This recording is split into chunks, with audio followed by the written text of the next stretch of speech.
Anywhere else, but until the joint session of Congress and the Senate meet on January 6th, Joe Biden is not the president-elect. One America's Pearson Sharp has more on how President Trump could still be declared the winner of the 2020 election. No matter what the mainstream media tells you, Joe Biden is officially not the president-elect. Average Americans see headlines like this everywhere they turn, and they lose hope. But there is still reason to hope. No matter what the media says, Joe Biden or Donald Trump or anyone else will not be president-elect until the electoral votes are counted by the joint session of Congress on January 6th.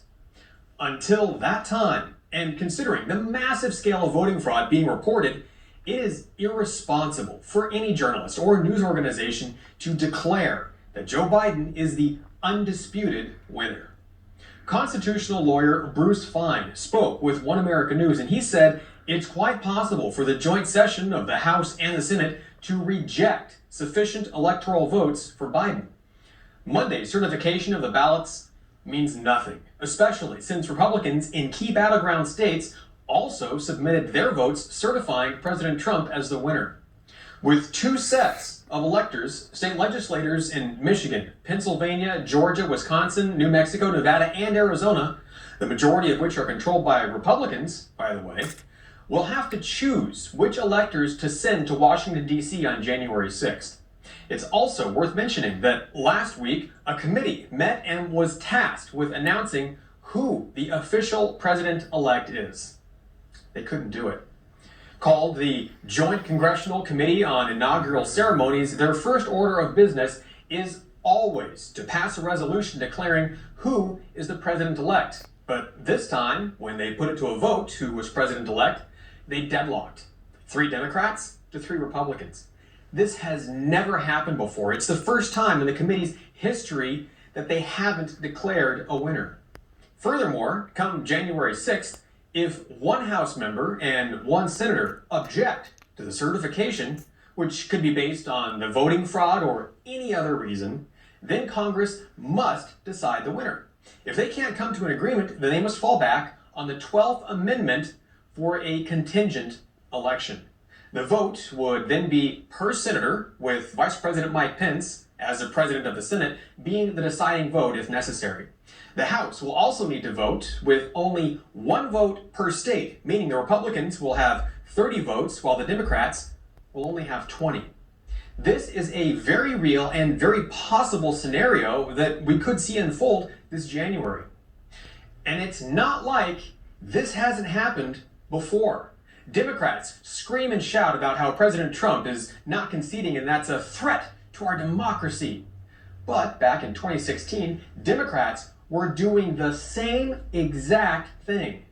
Democrats in the House objected to the electoral votes for Donald Trump in a handful of critical battleground states, including Alabama, Georgia, Florida, Michigan, Texas, Mississippi, and both North and South Carolina, all with the goal of overturning the election. They did it again back in 2005 with Senator Barbara Boxer trying to strike down the electoral votes in Ohio to keep George Bush from winning. So, Democrats today have no ground to stand on and accuse anyone of violating the Constitution for doing the same thing they did in the very last election, something that is provided for and made explicit in the Constitution. For all these reasons and more, One America News will officially not be calling Joe Biden the president-elect. And aside from the Epoch Times, which isn't calling the election yet either, you won't hear that anywhere else. We are the only broadcast news network out there with the integrity to report that this election isn't over. Fox News caved, to no one's surprise, but so did all the other so-called conservative media organizations, including Breitbart and even Newsmax. They've all called the race for Biden, but One America News won't. Until all the mountains of fraud are resolved, this race isn't over, and there must be no doubt that we have a president who won honestly, and not by stealing the voices of over 75 million Americans. For One American News, I'm Pearson Sharp.